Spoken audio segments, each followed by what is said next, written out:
Joe Norton here again to talk about tendon issues in runners. When a runner has a tendon issue, there are three goals. Goal one is usually to reduce the pain. Two is to promote tendon healing, and three is to restore that tendon function.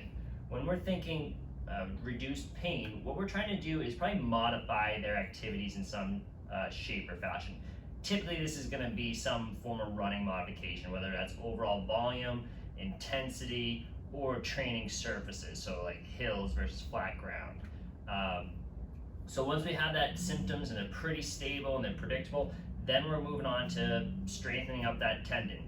What a tendon needs to promote its healing is strength and conditioning based exercises. Sometimes this is going to start pretty simple with just body weight training, and as time goes, this gets progressively harder into body weight plus, so you're adding some external load in the form of dumbbells, barbells, resistance bands. And then the third stage is restoring the tendon's functions. The tendon functions much like an elastic. So you take an elastic and you stretch it and then you release it, you get a quick little snap. A tendon has that little snap when we're running. So if we plant our foot, that tendon's stretched, and what it does is snaps us forward to propel us while we're running. In order to restore that function, one part of it is strengthening.